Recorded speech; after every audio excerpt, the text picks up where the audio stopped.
I want you to run the play tonight. I want you to represent this family. What unfolded on SmackDown this week wasn't just another segment. It was a slow-motion implosion. The kind of night where the crowd stops chanting, the commentary desk goes silent, and millions of fans around the world realize they're watching history rewrite itself in real time. For weeks, the WWE Universe had been left in chaos.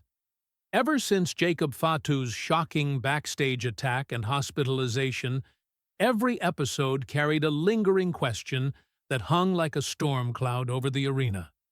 Who did this, and why? Triple H, visibly furious, had vowed answers. SmackDown doesn't move forward until we find out who's responsible, he declared the previous week. Social media exploded with theories.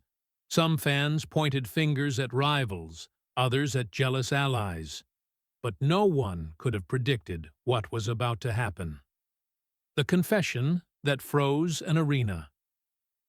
The lights dimmed, the SmackDown theme faded, and in the center of the ring stood a man who hadn't spoken since the night of the attack. His face was pale, his eyes unsteady, and the weight of the moment pressed down like a spotlight he couldn't escape. He raised the mic slowly. "I've been told to stay silent, to let the investigation play out," he began, his voice trembling. "But I can't keep this buried anymore." A hush swept through the crowd. Even Michael Cole stopped mid-sentence. He continued, "The truth is, it was me. I attacked Jacob Fatu."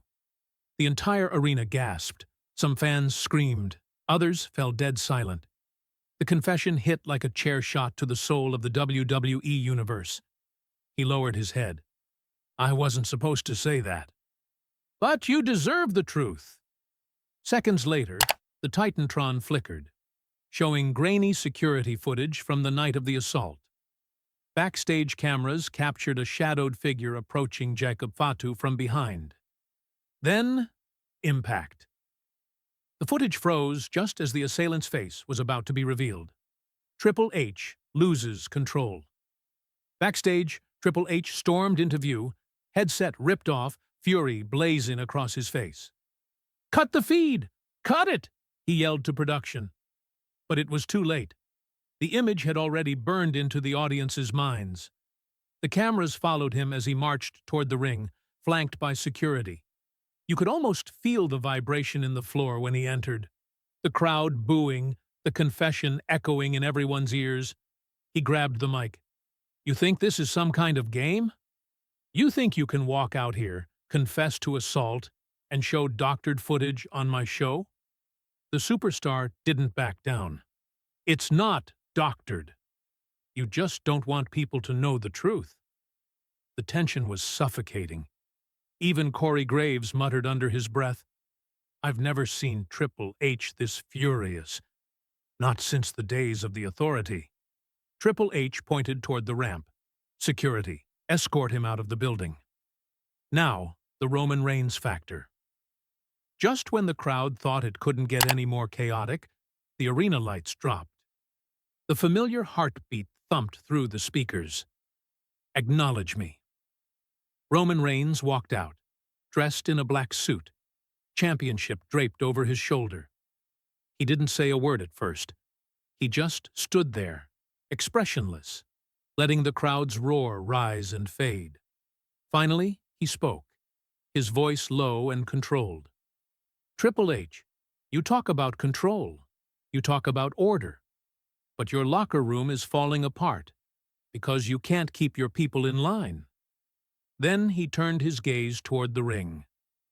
"And as for you, you better have proof before you start confessing to crimes you didn't commit."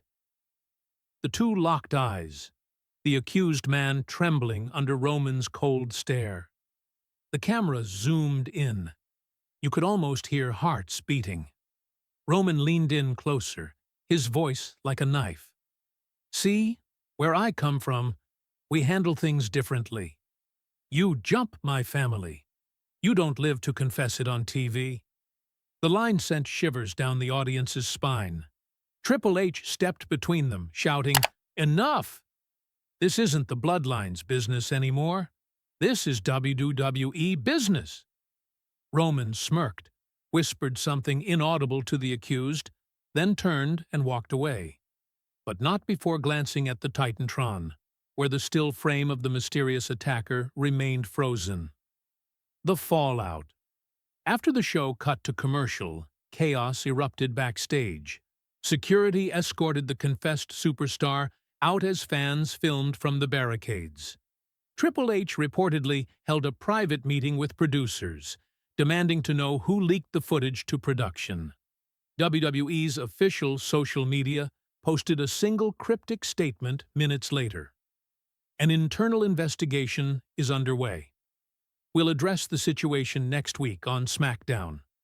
Meanwhile, Roman Reigns' name began trending worldwide, along with hashtag #WhoAttackedFatu. Fans flooded X, formerly Twitter, with theories, slow-motion breakdowns of the footage, and frame-by-frame comparisons to every member of the locker room. Was the confession genuine? Or was someone forcing him to take the blame? Backstage sources speak out. According to reports from insiders, the segment wasn't part of the original SmackDown script. The live confession was not cleared by production, leading to an unplanned cut to commercial. One anonymous producer was quoted as saying, "That wasn't acting. That was real tension out there." Several wrestlers were reportedly furious, claiming that what happened blurred the line between storyline and sabotage. "It felt real," said one source. "When Roman came out, the energy backstage shifted. People didn't know if this was still part of the show. Others believed the confession was bait, a setup designed to flush out the real attacker." Fans react, theories explode. The WWE Universe hasn't stopped dissecting the footage. Some claim to see a tattoo on the attacker's arm matching a certain superstar. Others swear the gait and posture belong to someone entirely different. One fan wrote, "WWE just pulled the most unpredictable twist of the decade." If this is leading to Survivor Series, it's genius. Another posted, "The confession was too emotional to be fake." That man looked broken. He's covering for someone within hours. Hashtag WWE Confession Night. Trended in over 12 countries. The aftermath, what happens next? As of now, WWE officials remain tight-lipped. Triple H has reportedly ordered an internal lockdown. No one speaks to the press, no one leaks footage, and everyone is under review. Roman Reigns hasn't commented publicly, but sources close to him say he's taking this personally. Given the Bloodline's history with Jacob Fatu, many believe the tribal chief won't rest until he uncovers who really orchestrated the attack. And then there's the man who confessed, suspended indefinitely, but already rumored to have more footage he plans to release next week. If that's true, SmackDown could be on the verge of another meltdown. Because if the footage shows what the whispers suggest, this won't just be a scandal. It'll be the biggest betrayal since the Shield broke apart. Wrestling Wildcards. Wrestling Wildcards will continue tracking every twist in this shocking storyline as the fallout deepens. Was that confession a genuine moment of guilt, or just the first move in a much larger power game? The footage, the tension with Triple H, and Roman Reigns' chilling warning all point to something bigger brewing behind the scenes. One thing is certain. This isn't over. The truth is still out there, and when it surfaces, it could change everything we know about SmackDown and the power structure of WWE itself. So, what do you believe? Was the confession real, or a calculated distraction to protect someone else? Drop your theories in the comments below, because after what we witnessed tonight, one thing's clear: WWE will never be the same again.